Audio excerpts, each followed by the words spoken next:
Does the first home owners grant still apply in Australia? A very common confusion around the first homeowners grant in Australia is that it applies to absolutely everyone who is looking at purchasing their first home.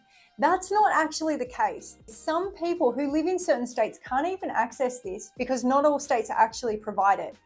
This video is for anyone who is wanting to expand their knowledge on the first homeowners grant and what it has to offer. A common belief around the first homeowners grant is that the government just hands you money.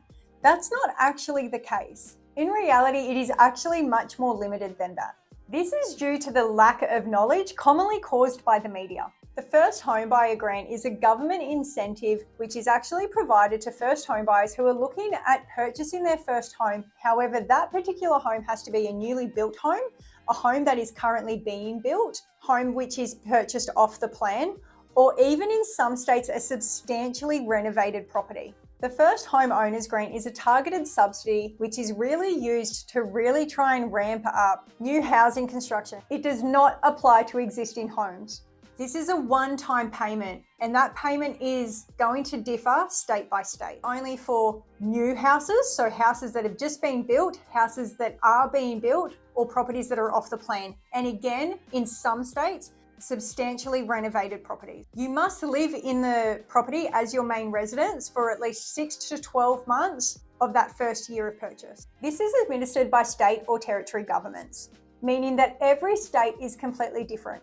So for example, those who live within the ACT, the first homeowners grant is actually not applicable. The amount of the grant also differs per state, with some states offering $10,000 and other states such as Queensland offering up to $30,000. First homeowners grant can actually help you reduce the deposit you need. It doesn't actually replace your entire deposit. You still need to have savings in place to be able to actually use this grant and move forward with your new property purchase. The grant has no impact on your borrowing capacity, as your borrowing capacity is still actually assessed using your income and your expenses and any other debts that you may have. Eligibility for the grant is similar to most first home buyer requirements. You must have never owned a residential property in Australia. At least one applicant needs to be an Australian citizen or a permanent resident. You must be at least 18 years old. Property must be off the plan, newly built, being built, or in some states, substantially renovated. You must meet the price cap per state or territory. You must live in the home as your main residence for at least the first 6 to 12 months within that first year of purchase.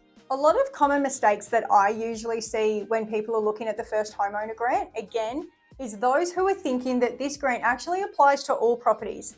This, again, only applies to those properties which are newly built properties. Any existing properties, the grant does not apply to.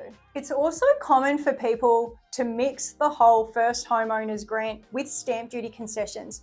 These are two very, very different things, and both of them do come with different eligibility. Smart first home buyers will usually go ahead and check their eligibility before they actually start purchasing property or looking for property.